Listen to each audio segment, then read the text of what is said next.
Good afternoon, everyone. I'm Barbara Ham-Lee. Why do you think young people drop out of high school? Is it because they're lazy, don't want to succeed, so far behind they cannot catch up? Those could be some of the reasons, but more often than not, there is a life situation that has gotten in the way of academic success. Responsibility for younger siblings, having to work to support the family, health issues, the list goes on. Used to be that the only option after dropping out was a GED, but now in Norfolk, there's another choice. The Norfolk Public Schools Open Campus, a Magic Johnson Bridgescape Academy. And we'll talk about it next on Another View, right after this news from NPR.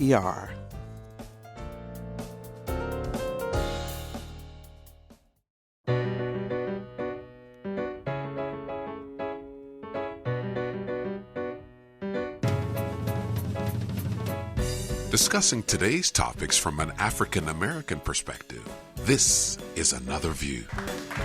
Good afternoon, everyone, and welcome to Another View. I'm Barbara Ham-Lee.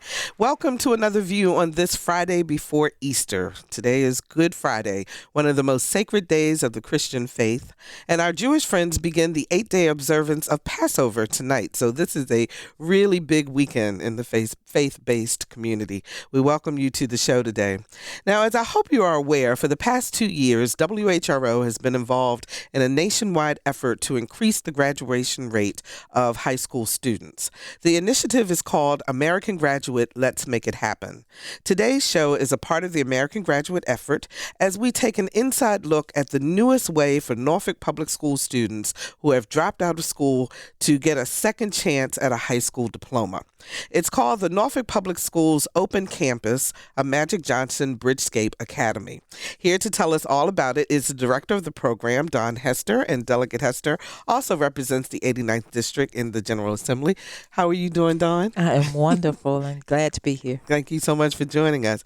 Tavon Spicer is a student at Open Campus. Hi, Tavon. How are you? Good morning. How you doing? I'm doing great. Thank you so much for being here. And joining us by phone is Jennifer Parker, Executive Director of Product Development and Training with EdisonLearning's Alternative Education Solutions. Hi, Jennifer. How are you? Good afternoon. I'm doing very well. Thanks for having me. Good. Thank you so much for joining us. So I want to start, Dawn, with just tell us in general, what is Open Campus? Open Campus, the Magic Johnson Bridgescape Academy model, is a blended learning model where our students come to school 4 hours a day, spend about 70 to 75% of their time working on courses that have been assigned to help them toward their diploma with support from their teachers. And then we try to provide as much life support to them as possible. So it's an opportunity for children to come to get that diploma based on wherever they are, where they have, where they dropped out of school. We take them from the beginning. They have to do their SOLs just like all others and help them to meet their graduation requirements. So how do they find you? Who's eligible to Well, come? this is one way that they find us. Students who are eligible are students who dropped out from Norfolk Public Schools, have not been in the school system this year, and it's only for Norfolk students at this time, and by word of mouth, through civic league meetings, through media, partnerships that we have with others.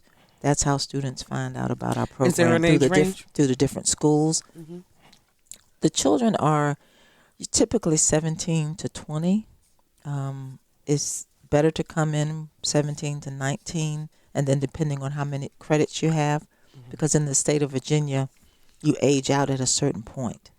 And so if you it's not that you don't want to help people over 20. Right. But you literally can't based on the state. If they're at the beginning of getting their credits, if you're focused and consistent and come every day, you could knock out 4 years worth of work in 2 years if you're academically able.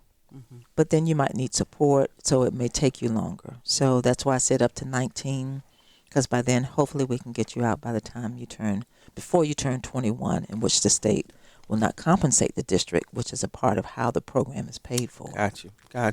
Tavon, you're a student there. Yes. Tell us a little bit about your story, your journey. How did you wind up at the Open Campus? Well, at one point I was going to a GED campus, Norfolk Technical Center, and I had went home, and I was very frustrated, dealing with certain things. I was having problems, getting all the credits and stuff that I needed. So I got tired, and I said, I'm going to go and see if there's any more, schools or opportunities that I can have to, hurry up and get out of here. So I went home and sat on the couch, and I turned on the TV, and I seen on the news that they had a new academy opened up in Norfolk, and they were saying Bridgescape Magic Johnson Academy, and that's how I learned about it. I went in there, and I spoke with Miss Arnold. That's one of the ladies there, and she had told me, what the program was offering. So that's how I got started. So you were at what high school before? I was going to Granby High School. So you were at Granby. Yes. Okay. So life got in the way. Is that why you didn't continue at Granby? I'll say a certain circumstance caused me. Okay. Yeah. So I won't classify myself as a dropout, Okay. So and Daun, that's a good point. I mean, you don't necessarily have had to drop out. It's about the number of credits. Is that correct? Well, in order to enroll, you could not have been in Norfolk Public Schools when we opened the program in September. Got you. And Mr. Spicer met that criteria. Okay. Right. Okay. And that is the criteria. So if you've been in school this year in Norfolk Public Schools, you don't qualify.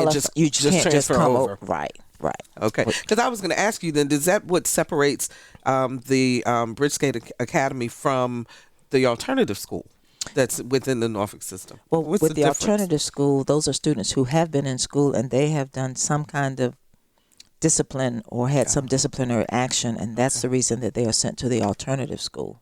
Okay. Whereas our children who have left school for whatever the reason might be, it could have been they were bullied, they were getting in trouble, they were frustrated academically, there were issues, living arrangements, homeless, put out of home, and just those, we have all of those situations have occurred with some of the students that we have with us. 440-2665 or 1-800-940-2240 are the numbers to call to talk about the open campus of Magic Johnson Bridgescape Academy. And Jennifer, let me ask you, this program, unique here to Norfolk this year since it just started in September, but is nationwide, correct? It is nationwide. We currently operate 17 programs across the U.S., and during this school year, we've got over 2,000 students enrolled in those programs. Mm-hmm. And do all of them meet the same criteria that Norfolk students have to meet in order to participate? There may be varying contract accountabilities with the districts we partner with, but for the most part, our students are, in fact, 16 to 21, and they find themselves in much the same circumstances. Okay. So how did Magic Johnson get involved with this? I know you're with EdisonLearning, and you all have put these academies together, but where did the Magic Johnson part come in? Magic Johnson had been looking through his Magic Johnson Enterprises, had been looking for an educational management company with whom to partner, understanding the need for strong urban education. Obviously, he's a great proponent and a strong supporter of urban education and urban development. Mm-hmm. And after conversation with our senior leadership team, he decided to come on board with us approximately 2.5 years ago. So we partnered with the Magic Johnson Enterprises in an effort to provide some strong workforce readiness programs. They've been very supportive in communicating with urban areas that we have something to offer. And we've worked to develop some scholarship programs and workforce readiness and workforce opportunities for our students. Mm-hmm. So where are you all located? Are you in every city? Or how does someone find out if they're listening to us over the internet and they're not necessarily in Norfolk? How do they find out where or if there's an academy in their area? MagicJohnsonBridgescape.com would take them to a website where all of our locations are listed. Okay. Tavon, let me ask you, when you go, what's a typical day like then when you go to the academy? What do you do? Well, when I go in, I just, start on my lessons. I get on the computer and do what it is that the teacher, the classes. You have certain classes that they give you, like, say, I have a biology class that I'm in right now, and you have to make up the credits that you didn't have. Like, when I was in high school, I only had 2 high school credits, my earth science class and my English. So when I came here, I think I had 10 more to get. So you come in and most of your classwork now is done on computer? Yeah, online. Okay, so Daun, tell us about kind of the setup. Students come in, you said they're there for 4 hours a day. So if they couldn't get it done in the 6 or 7 hours, I guess, of a normal school day, if you will, quote unquote, what makes this different? How is that concentrated so that they can make it? Great question. The shifts, there are 2 shifts so that everybody can be aware. So there's a morning, 8 to about 11:30, and then we transition, and then noon to about 3:30, 4 o'clock. But the difference is it's a small setting, so there are no more than 62 students. 62 in the morning, entire program? 62 in the afternoon. Okay. So a total of 125. So you have the small setting. They don't have to change classes. They only work on 2 courses at a time. Whereas if you are in regular high school, you have 5 to 7 courses that you're taking, depending on what your schedule looks like. So I can concentrate on those 2 subjects, get help from the staff. We have a great staff that, provides additional support and help to them if they get stuck somewhere. We do direct instruction and pullouts and things like that to help shore up their skills. So that's the main difference, I think, is that it's small. We know them, they know us, and you get to create a culture where, one, it's inviting and welcoming. And even when they have challenges and bring those to us, we're able to work with them as well on those. And so 2 students sitting side by side may not necessarily be taking the same course and probably are not taking the same course.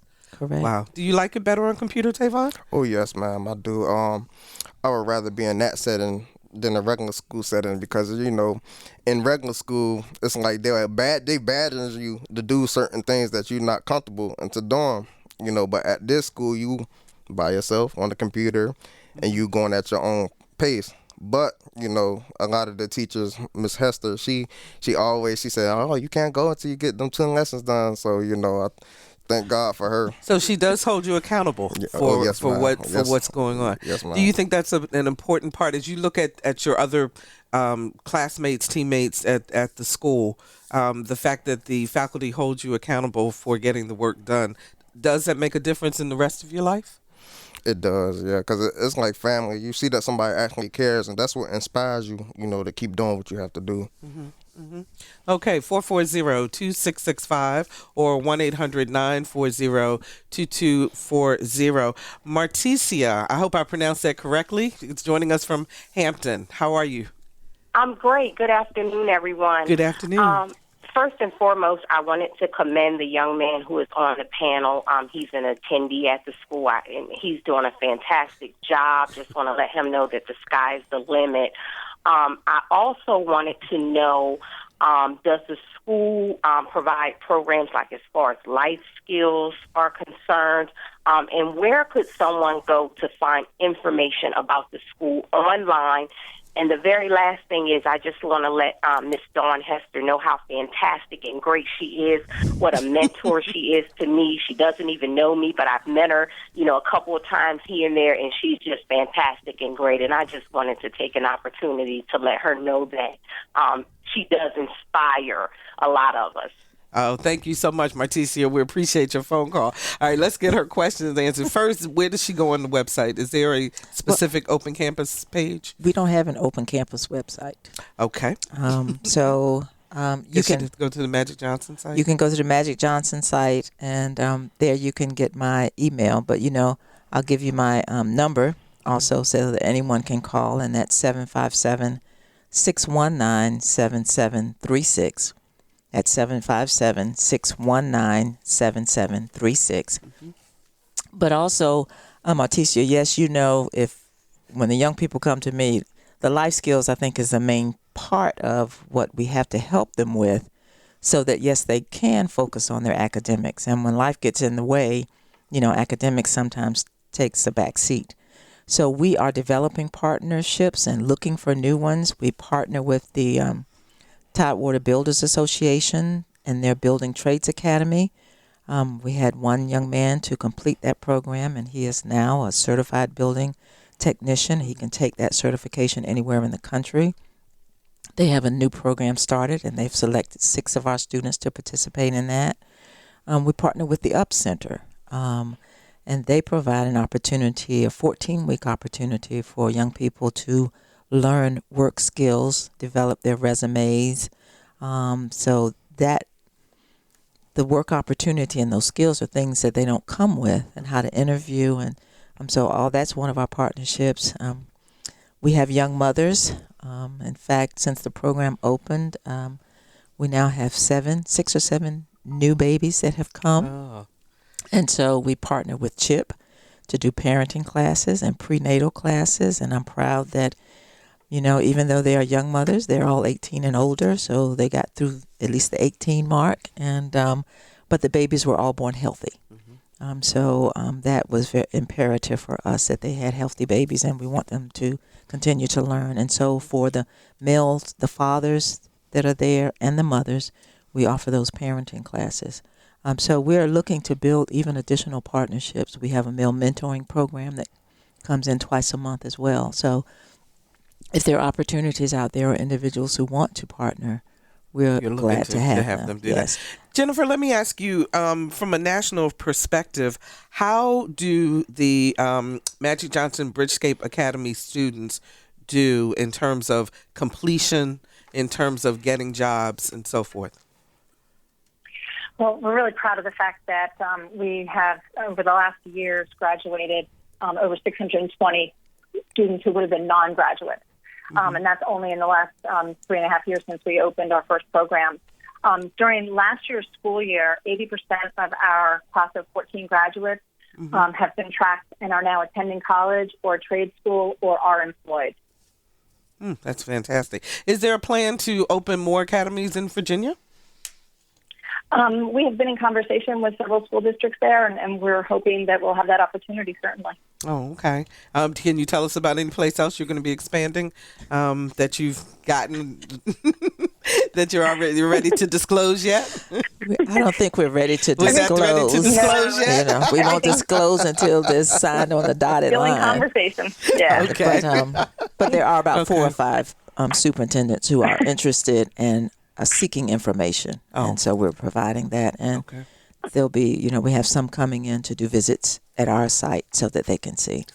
So, Daun, how do you combat the perception that some have sometimes that, why are you doing all this for these urban kids? They're, they should have stayed in school. They should have done what they were supposed to do. Why are you going through all these changes to make sure that they can succeed also?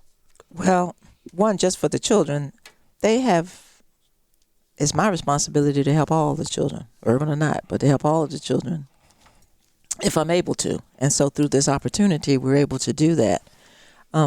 Everybody doesn't learn the same way. Everybody doesn't grow up the same way. Everybody doesn't have the same experiences, the same opportunities. And so just because you haven't had it doesn't mean that you're not capable of being successful in life. And so, yes, we do have the schools, but, when you have 2,500, 3,000 children in a school, somebody gets lost. And so if you're not able to keep up or stay away from or not being influenced by certain things, then you just either get caught and you get left aside, or you push yourself aside. Many of our students are quite capable. It's just things got in the way. And so I think that's a really, really good point that you just made. Many of our students are capable, because I think sometimes, because when life gets in the way, people think that means that they weren't smart enough to handle it, or that they can't learn. No, that's not the case. That's not what we see. Now, you do see some who may be lacking in some skills, but then if you look at their history, they may have gone to 4 or 5 different elementary schools. So they didn't have consistency in the beginning when your basis is when you build your base of your reading skills by 3rd grade. If you've done 4 or 5 elementary schools, you missed something along the way. That's not the child's fault. That was the family and the situation, and they were doing the best they could. So then you have to build those skills. So whatever it is, all children, young people, young adults now, we have to help them figure out their dream, what their vision is, and then help them with the goals to get there. And we have enough people in this region to be able to help all of our young children who are in high school to be able to accomplish those goals. But we do have to look at different ways to offer the opportunity for them. Tavon, you said you were doing GED, but you really wanted your diploma. Why was that important for you? That was always a life goal for me, is getting my diploma, because that's one thing, that my grandmother, she always instilled in me, to go ahead and, finish school and get a diploma, behind my name. She want me to keep the family name going, and stuff like that. So, she always inspired me, not, to keep going to school, don't give up. Like, sometimes I do get a little frustrated. I'm like, school. And as Ms. Hester said earlier about relocation, I, relocated to 5 different elementary schools when I was living in the state of Maryland. And that could have been another factor, like she said, I probably missed some things right there. I had moved to Tampa, Florida, and I was like homeless for a while. So my grandma, she had came and rescued us from there, and I moved here, and that's how I really ended up learning about Bridgescape. Mm-hmm. So what do you want to do? Well, first, before what do you want to do in the future? When you get out after those 4 hours, I assume, do you go in the morning or in the afternoon? I'm due to go in the afternoon. You do the afternoons. Okay. So what's happening in the morning? What are you doing? Well, I'm working. Okay. I do construction work sometimes, construction cleanup, painting, cleaning, janitorial work. Mm-hmm. I'm working with my grandmother right now. Okay. So you have a job, Yes, and ma'am. you're going to school. Yes, okay. ma'am. And what are your goals? What do you want to accomplish? Well, I do want to go to college, and I want to take up something in the medical field. Fantastic. I think you're going to make it. What do Yes, you ma'am. think? Yes, I do. Jennifer, are these the types of stories that you hear from the other academies as you work with them? Oh, absolutely, Barbara. Our graduations are times of great celebration and joy, and lots of happy tears, I'll tell you that, because we do talk to our students and learn their stories. It's so much about building relationships. It is the single most important thing that we do from day one with our students across the country is find them someone at each site that they can have as a mentor, build relationships with, to support and encourage, because, life has gotten in the way, and they probably haven't had that person who could, like Mr. Spicer's grandmother was able to do, inspire. That needs to be a daily occurrence at school and in the program so that kids are feeling that support. But yes, very, very common story. Mm-hmm. What else have you learned about dropouts and about the student population that drops out as you work within this organization? Is there anything new that you've learned about reasons that kids drop out and some things we might be able to do even earlier to prevent it? Jennifer. It's really about those relationships. There needs to be a strong, stable, consistent adult in students' lives. There needs to be follow-up and conversation between home and school as to where a student is headed. And early intervention is critical.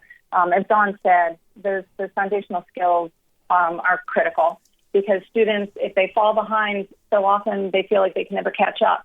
But then there's also the other circumstances that we hear about with the reasons students dropped out, the drama at school, or the lack of being invited to be part of a community, where they don't feel invited, they don't feel welcome. They learn differently, and we're not addressing that at school. So all of those things are reasons why students might leave, and they're things that we try to circumnavigate in our programs and try to mitigate, make sure that our students are feeling warm, invited, welcome to be there every day, and encouraged to do so. Mm-hmm. The dropout crisis is rampant. We're doing better now as a society. Our research shows that our graduation rates are increasing, but we recently launched an awareness campaign called Don't Let Them Drop. And it is to increase awareness in the public eye as to why students leave and what we need to do to combat those circumstances that make them at risk to leave school. Mm-hmm. Mm-hmm. Daun, I want to ask you the same question. Are there things that you've learned from almost a year now in terms of the time that you guys have been open, but in terms of other preventative ways or things that maybe teachers need to pay attention to as they're watching their students, or I'm trying to get to new ways to try to keep them from dropping out before they even start thinking about that? Well, paying attention is the key. But when a student moves from place to place, that needs to be something that's caught. By the time there's a third move and you're in the same district, somebody needs to be intervening. Can't say who that is or how that structure should be set up, but there should be some kind of intervention because something's happening. And so that's an early catch for young people. But then how do you do that overall? I mean, you know, even though the numbers in our district are decreasing, we have a lot of students. So how do you provide those wraparound services and supports and all of those partnerships that you're trying to build up that help the people young students who might be on that verge? And it's hard for a teacher to see all of that when she's trying to teach and prepare students for all the other things that come. You can identify a student that will come into class and sleep. You can identify a student that is always hungry. You can identify a student that is not getting their work completed, never does homework. There's something there as to the reason those things don't occur. And it could just be, yes, that they haven't been taught that, but more than likely there's something else. There's something else that's going on. If you're just joining us, we're talking about the Norfolk Public Schools Open Campus, a Magic Johnson Bridgescape Academy, with Director Daun Hester, student Tavon Spicer, and Jennifer Parker with EdisonLearning's Alternative Education Solutions. Daun, I wanted to ask you too, because some of the things you just mentioned, sleeping in class, showing up, things of that nature. Some of those things are kind of innate, I guess, if you've dropped out. So how do you get them excited again about getting up every morning and making that commitment? Well, we're still working on that now. Okay. Let me tell you, we haven't gotten that down pat because our attendance rate is not what I would like for it to be. But when you look at the fact that we now have 7 new mothers, we had individuals who've come back who are already parents, childcare is an issue. And just to get on the Human Services childcare list, you can get on the list, but then you still have to wait. So childcare is an issue for them. And if there's no one to keep the baby, then they can't come to school. So that's a problem. Internet access and computer access. If they had that, they could work from anywhere, but they don't even have those resources. So if there was a resource or a partner we could get that we could provide the students to be able to work from home, then they could still work from home, take care of their children. They could log on and take care of their classes. And then we can communicate with our children. Even though we do want to see them, we understand what those conditions and reasonings are. With our homeless students, we're just glad to see them show up. We have 3. We're just glad when they show up. So if they show up and they're hungry, and we're going to make sure they're fed, even if they need to sleep for an hour, we're going to let them do that. But then they're expected to get those 10 lessons done, before they leave. So they have to be held accountable. They have to do that work. Well, yeah, regardless. because it's for their future. It's for their diploma. It's for them to become the better citizen that they want to be and the better person that they want to be. I see Tavon smiling when we said that. What are you smiling about?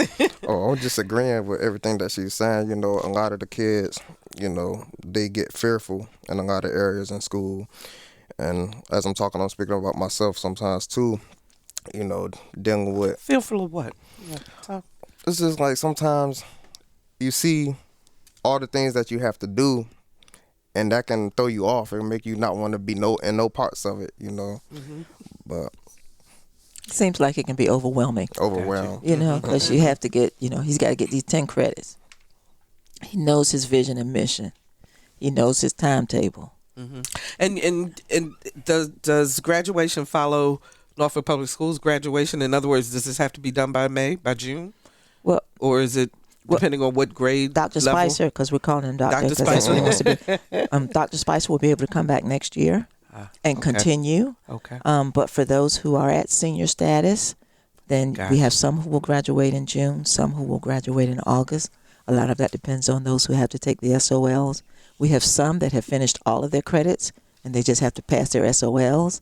So it's in that variation, but we're planning for graduation now. Yes. That is fantastic. 440-2665 or 1-800-940-2240. What questions do you have? Do you know of a young person who may be able to take advantage of this opportunity? Give us a call, 440-2665 or 1-800-940-2240. Are the teachers trained especially to work at a Bridgescape Academy, or are they teachers that you pulled from the school division? How does that work? Well, the teachers are hired by the school division, and they are highly qualified teachers. They have gone through the process and completed all those requirements. But the blended learning model, in which, when we were describing the school, I didn't describe that. We're in an open lab. So if you can imagine a large auditorium set up with 62 computers, and students are sitting right next to each other. The teacher spaces are right in the room, so they can have students working with them at their desk, or they can go to work with their students at the computer. So it's an open setting. So everybody's helping everybody to the best of their ability, but we have the subject matter experts in the room with us. So that's what the setting is like. So it when you're working in that kind of system, it is different because, usually in regular public school or even private school, the teacher's in the classroom with their students and you have your own space, do your own thing. But here we all have to collaborate and work together. And so are the students then, in essence, assigned to all the teachers? I mean, in other words, can one teacher work with Dr. Spicer here on one day and one work with someone else the next? Well, he's taking, biology and what else? Biology and math, Algebra 1. Okay. So biology and Algebra 1. The science teacher and the math teacher can work with him on his academic work. If I'm able to, I can too, but sometimes the algebra gets me. But so all of us, have our own skill sets, but they also have an advisor. So the advisor is the one who, if he doesn't show up by a certain time in the morning, a text or a phone call is made. So we can find out what's going on with them or, why they're not there. So there is an advisor, then you have your academic teachers, but all of us know all of the children. And we work with all of them. Gotcha. And, some of them gravitate to one more than the other or feel comfortable sharing more with one than the other. And so however that works for the comfort of the child, that works for us. Jennifer, do you tailor each of the academies to the particular school division that you're working within? Absolutely. Graduation requirements are different in different school districts and different states. So when we go into a new area, we align our curriculum and our graduation requirements to the district requirements. Because we are partnering with the school district, the actual diploma comes from the school district. So Tavon will get a Norfolk Public Schools school diploma when he graduates. Okay, got you. Barbara joins us from Elizabeth City. Great name, Barbara. How are you? Hey, I'm great. I think this is absolutely wonderful for those kids who fall through the cracks. Thank you. My question is are your people aware of any program like this in Eastern North Carolina? The only program that we have in North Carolina is in Durham right now. But we'd be more than willing to come to your district and have a conversation and share information. We have a team that's available to do that. And my number is 757-619-7736, or you can go on the website, the EdisonLearning website, and find us, and we'll be more than happy to set something up. Okay. Thank you, Barbara, for the call. We appreciate it. Got a question from Facebook. They would like to know if there are disciplinary people on staff in case a problem arises. Okay, I'm the boss. I'm the boss. And yes, but we all handle it together. All staff handle it together because, somebody might see something that I might not see. But I guess I'm the ultimate in making those decisions. And we don't have a lot of them. We have a lot of youthful behavior, and that's when, I'm the boss and you're working and you can't interrupt your colleague while they're working because they're trying to earn their paycheck and you're trying to earn your paycheck. We have students that have disagreements and we do mediation. We, figure out how to handle it. I had one this morning. And so you have to teach children how to handle issues. So when discipline things come up, one, you have to dig down, find out what caused it, and then talk about ways you can handle it. And so there's some children that this program isn't for. And that was going to be my next question. Does everybody who is accepted, can you figure out that this may not be the right one for them? I think that it's really up to the children. And they think when they come in that they want to.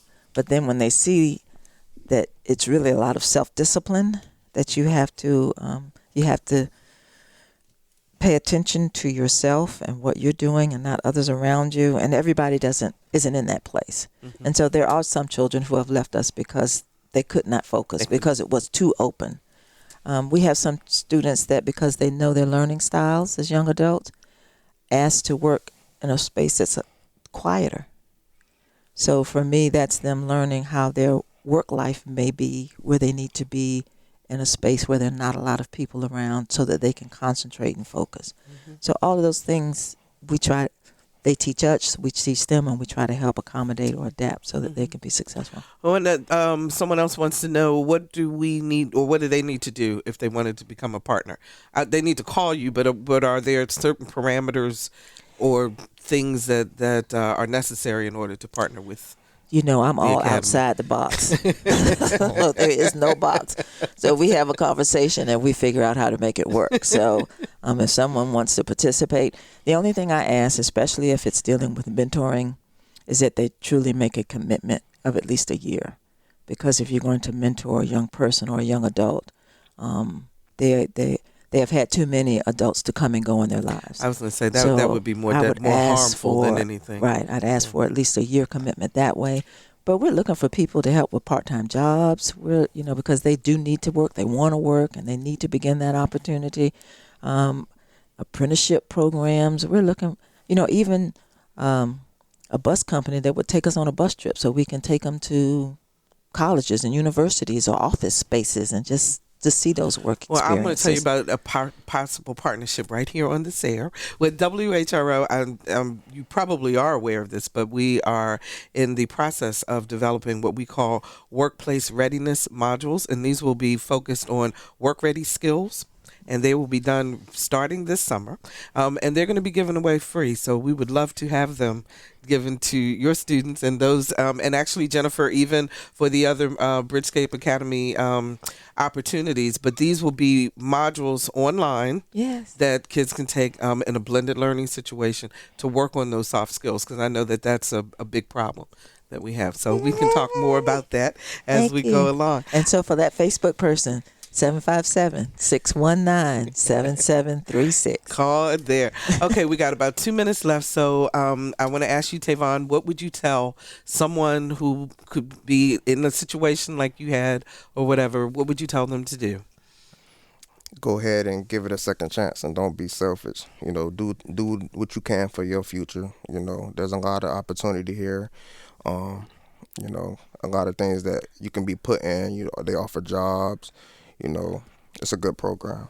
Fantastic. That is Tavon Spicer, and he is a student at the open campus of Magic Johnson Bridgescape Academy. Daun, what would you say to them? Well, first I want to thank Norfolk Public Schools for the opportunity for their children to help improve the graduation rate and give the children an option for getting their diploma. And for all others, if you think you have a child or know a child that may qualify, let us know. If you want us to come and speak to any organization that you have, just let us know, and we will be right there. Okay, and that is Daun Hester, Thank you for the opportunity. Daun Hester, and who is the director of the Academy. And Jennifer, you've got the last 30 seconds or so. What would you say to folks? I would thank Norfolk Public Schools for the opportunity to partner with them and help us to reach our commitment of really solving the dropout crisis in the U.S. One kid at a time. Fantastic. That's Jennifer Parker with EdisonLearning's Alternative Education Solutions. Thank you all so much for joining us, and I wish you, Dr. Spicer, the absolute best, because I can see that you're really into your program. That is fantastic, and we will be right back.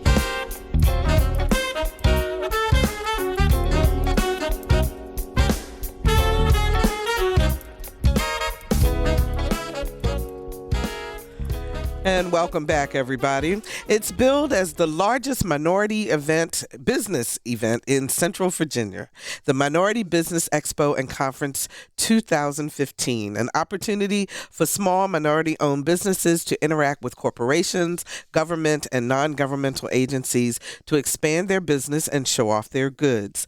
It's being held in Lynchburg, Virginia this month, and here to tell us more about it is Victor McCoy, Sr., President of 3V Design Media LLC and the event coordinator. Hi, Victor. How are you? I'm doing just fine. Great. Thank you so much for being with me today on this show. And I am so excited about this. But my first question to you is, why should a person who has a business in Norfolk care about an expo in Lynchburg?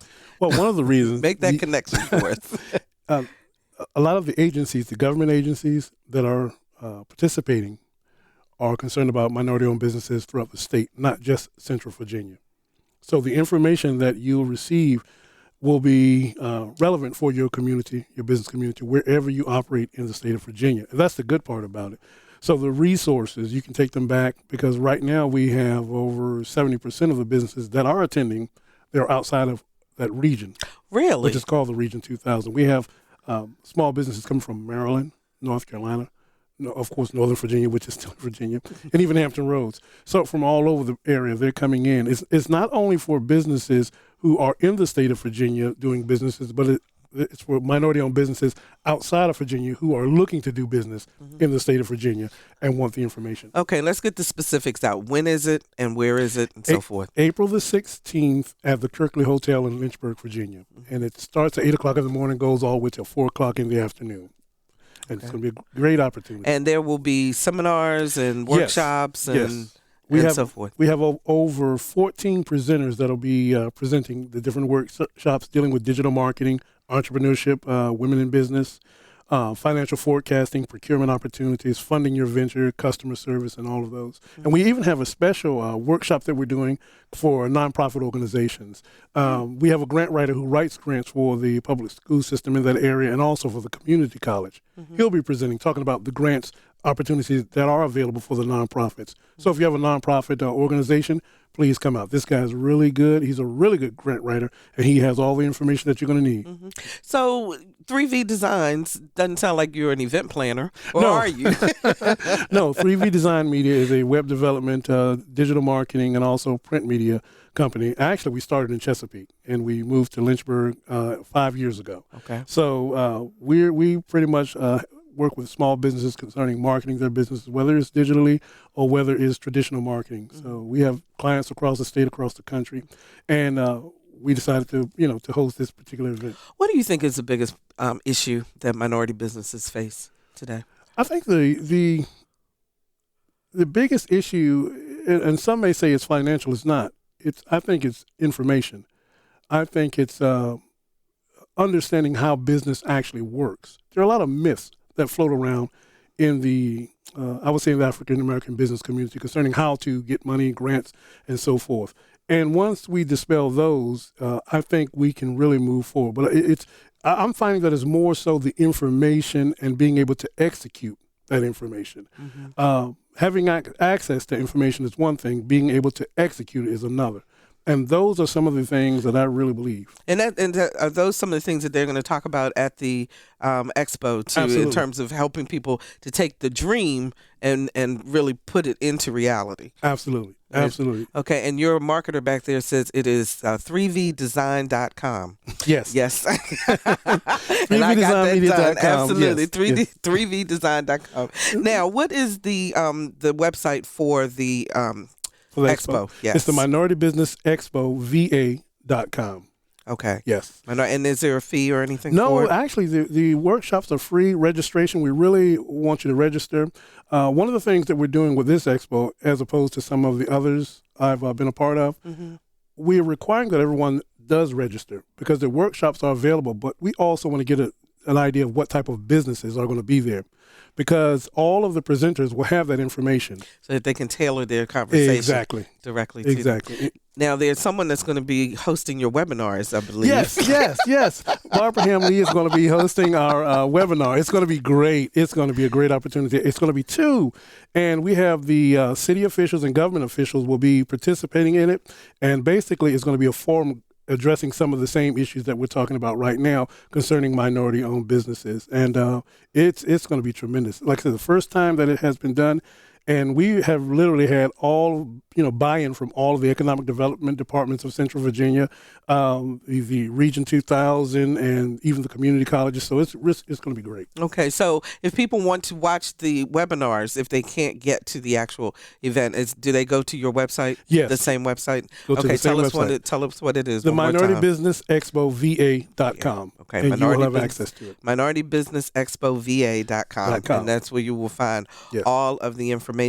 What do you hope will be the major outcome of this event? What do you personally want to get out of this? I would like to see the businesses that attend gain the information to take their business forward, the truth about how to grow your business, what resources are available, what connections need to be made, and not operate off of the myth of business, or just understand this is what it's going to take for me to take it to the next level, whatever that next level may be.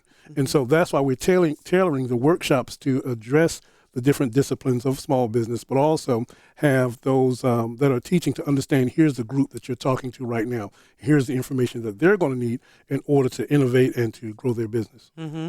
And you're having a big luncheon also. Is there a speaker? Yes, we're having a big luncheon, and the luncheon speaker is Tin Fan. He's the chairman of the Asian Chamber of Commerce. We've invited them to come along with us. And this is all minorities. This is all minorities. Businesses, okay. This is all minorities, and it's going to be great. He has a really good testimony as to where he has come from and the businesses that he even owns right now. He's going to be tremendous. So with everyone that's coming, I think it's going to be one of those moments where you will walk away and say, I understand, I get it, here's what I need to do. And there's going to be a post event that we're planning right now to follow back up with all of those businesses that participate. Okay, yes. So tell us one more time. It is on April the 16th? April the 16th. Okay. The Kirkley Hotel in Lynchburg, Virginia. And the website is MinorityBusinessExpoVA.com. Okay. Please register. Thank you so much, Victor McCoy, for joining us. We really appreciate it. And then stay tuned. We'll be right back with more.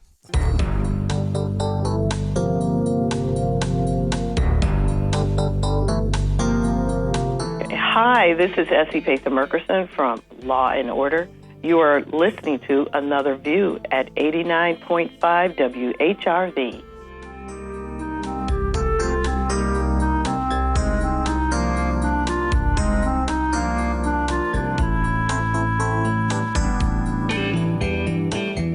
Thank you, Victor. I really appreciate that. Some films make us think and can spark us to action, while others are designed to simply entertain. And then there are the ones that leave us wishing we could get back those last 90 minutes. Well, in the 1915 D.W. Griffith film, Birth of a Nation did it all. Some film critics gave Griffith the highest praise, calling the film a classic, while others used words like an embarrassment to film and outrageously racist. Regardless of the perspective, the movie had people talking. 100 years later, some Old Dominion University students are hoping to stir conversation once more with the release of their film, Our Nation.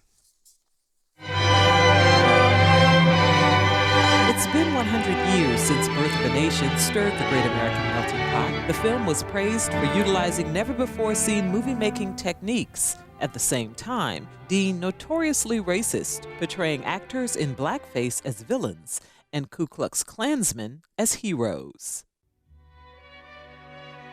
There were movements to block screenings, including an unsuccessful campaign here in Norfolk.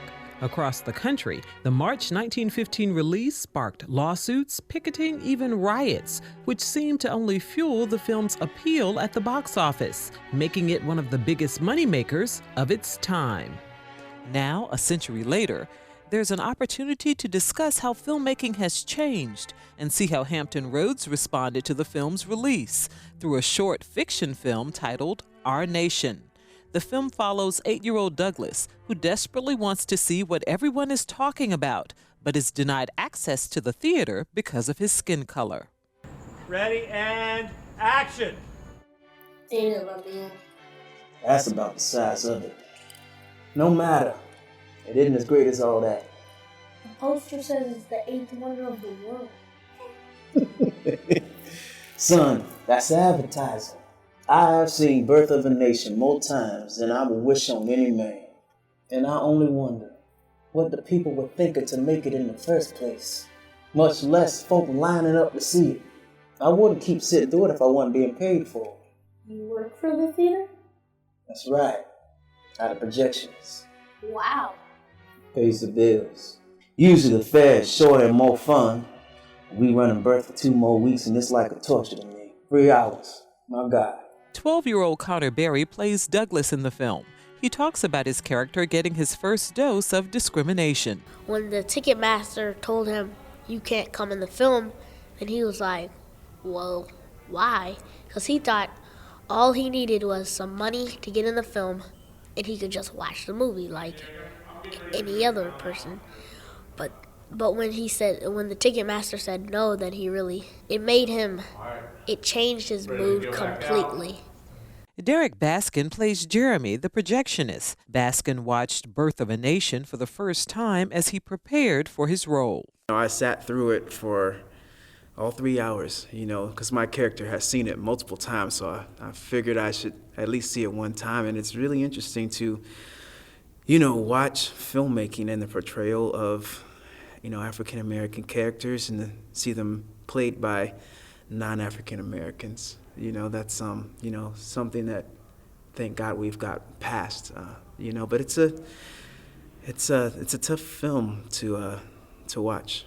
But Baskin believes Our Nation offers an important perspective on the 1915 film and will prompt important discussions about the film industry. And I hope that when they see this short film that they say, you know what, we've come away, but we can still go further. The director of ODU's Institute of Humanities, Avi Santo, is coordinating the Birth of an Answer event. We will not only debut Our Nation, but we will also be screening Oscar Michaud's Within Our Gates. It was a silent film, and we have commissioned Adolphus Hailstork to compose a new score to the film, and that will be performed live. Santos says he's also excited about the evening providing an opportunity to discuss both the history and current state of American filmmaking. Good, let's cut. Go on. Move on. There you go. Very nice. For Another View, I'm Lisa Godley. In addition to the September 18th release of Our Nation, there will be a panel discussion as part of an inspirational evening of film featuring such filmmakers as Melvin Van Peebles, Tim Reed, and Stephanie Allen Bray. This will all take place at Norfolk's historic Attucks Theater. That's it for our show today. Our theme music was composed and performed by Jay Sennett. Lisa Godley is our show producer. Victor Bowen is our audio engineer, and Chantel Davis answered our phones. Before I let you go, I want all of us to think about this. Today is Good Friday. Tonight is the start of Passover. Tomorrow is the 47th anniversary of the death of Dr. Martin Luther King. And Sunday is Easter and the promise of the resurrection. What do all of these things have in common? Peace. Peace from the violence of persecution, bigotry, and hate. Let's go back to the peace. Let's make this a beautiful, peaceful weekend. Let's show love to one another, and let's all remember that we are ultimately of one race, the human race. I'm Barbara Ham Lee. Thanks for listening, and let's get together again next Friday at noon for Another View.